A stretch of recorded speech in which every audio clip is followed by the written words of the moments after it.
Richard, we're here today as a part of racersreunion.com, which is a website Jeff Gilder set up to promote and recognize the history of the sport, of which you certainly are a very large part of it. And obviously, Richard. Sorry, I've been there since it started. I was at Yep. the very first Cup race they had in 1949 when my father ran. I was 11 years old too. Was Okay. was that your fault? He flipped the car that day? No, he had a little bit of trouble. They broke a sway bar or something on the rear and it blew the tire, and he turned the thing over and tore all the doors off of it. That was a big, heavy Buick, wasn't it? Big old Buick, yeah, man. That's what I thought. What, in your opinion,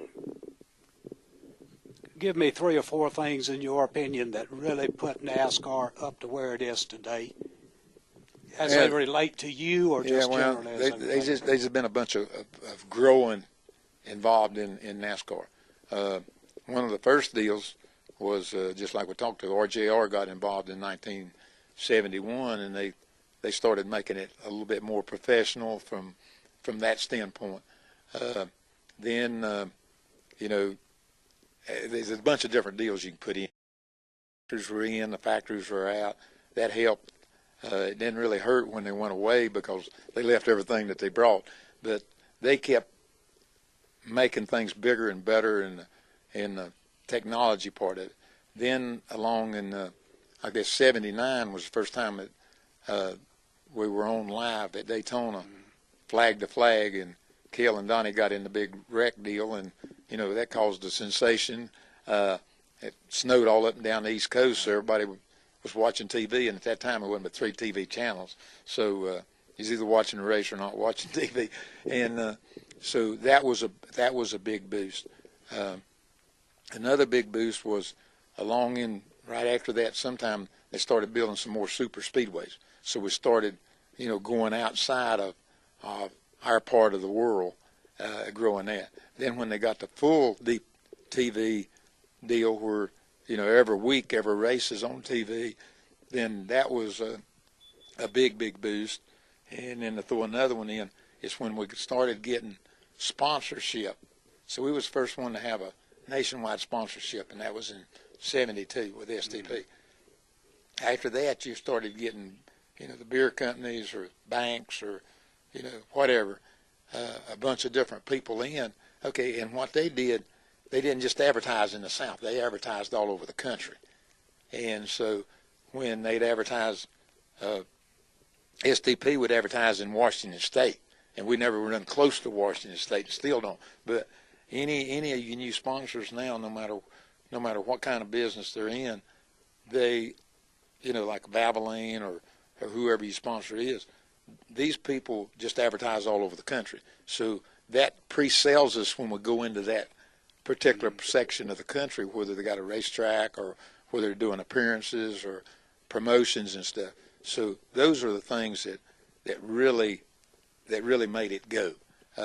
Naturally, the more money was involved, the more technical they got, and now you got engineers instead of mechanics working on cars. And so all that stuff just, again, that all come from the seed of places like Columbia. Richard, do you think, or how do you feel overall about, did you come along at the right time, or do you wish you were younger racing today? What's your take? If I looked at the monetary deal, I believe I was way too late. I mean, they, I think the race winner this past week won like $500,000-$600,000. I ran for 15 years and won over 100 races, then won 3 or 4 championships before I won $1 million. That was Atlanta in 71, wasn't it? Atlanta, 1971. Yeah, in Atlanta, right. And so, you look at the monetary deal. But on the other hand, I was born to a racing family, Lee Petty. He had race cars, had a little bit of talent, had a lot of smart people around me. So the timing was perfect for me, my personality, for where the sport was at that time. So it couldn't have been a better day. I would not have probably fit in to the society today if I just come out and was 21 years old, because the guys now that start at 21 years old and they talk about how young they are, they've been racing since they was 5 years old. That's right, yeah. I didn't even get in a race car till I was 21 years old. I was more like Pearson and Allison, and these guys, they grew up before they got into the racing part of the thing. So again, society was right for me, or I was right with the society, or whatever. The timing couldn't have been better. Good Lord looked down and said, okay, this is the way it's going to be, and it worked out pretty good for us. Worked out pretty good for me too, Richard, because a lot of people that know me and have known me for years say that I grew up imitating Richard Petty. I even could talk like you one time. Never could quite smile like you. I've got a cowboy hat, but I can't quite get the same feathers you've got. But a lot of people say because me and a lot of other people my age had Richard Petty to look up to, we grew up to be honorable and sincere people, because that's what you have always been. Now, I'm not trying to give you a big ego. I'm just trying to talk you out of your cowboy hat. But, you ain't getting a hat, okay? I didn't think that would work. Never worked before. Good. But just going on to where you are now, I saw in the paper, I think yesterday, that Richard Petty Motorsports is going to put a car in the Indy 500. Yeah, this is one of the things that I never really got that involved in that, because we was so tied up with the Cup cars and stuff.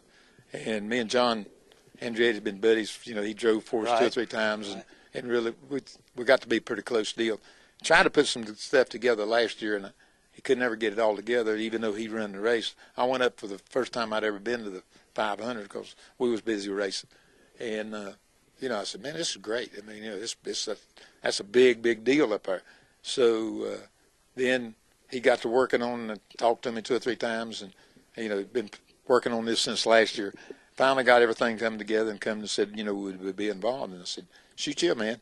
So we went up there last week, or the first of this week, I guess, and made the announcement that we're going to be at Indy with a 43 car. It's going to be red and blue, just like all our cars were for 30 years.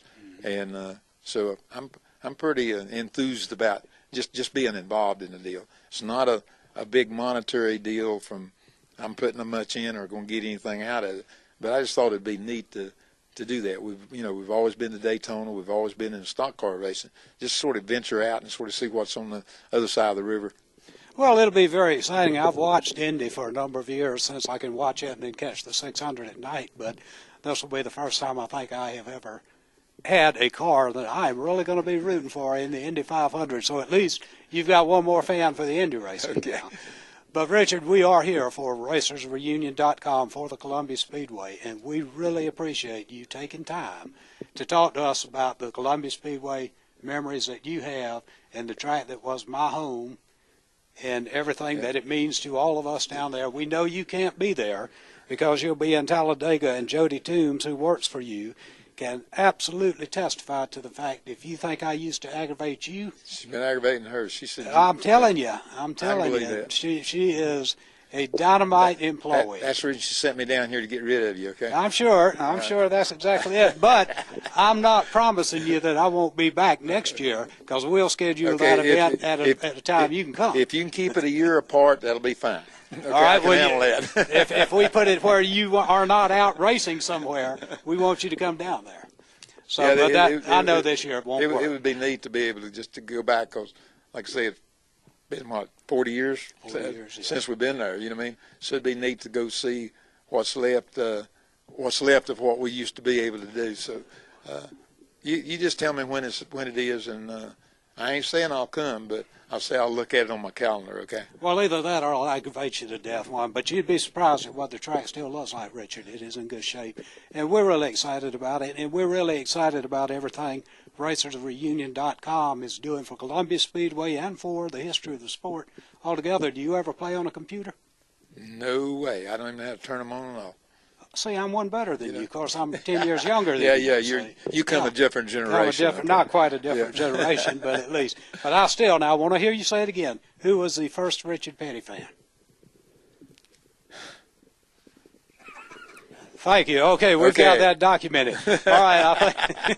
You should notice I didn't say nothing, okay? No, I just... These are my people. This is where I come from. We're giving this life everything we've got and then some. It ain't always pretty, but it's real. It's the way we were made, wouldn't have it any other way. Oh no, these are my people.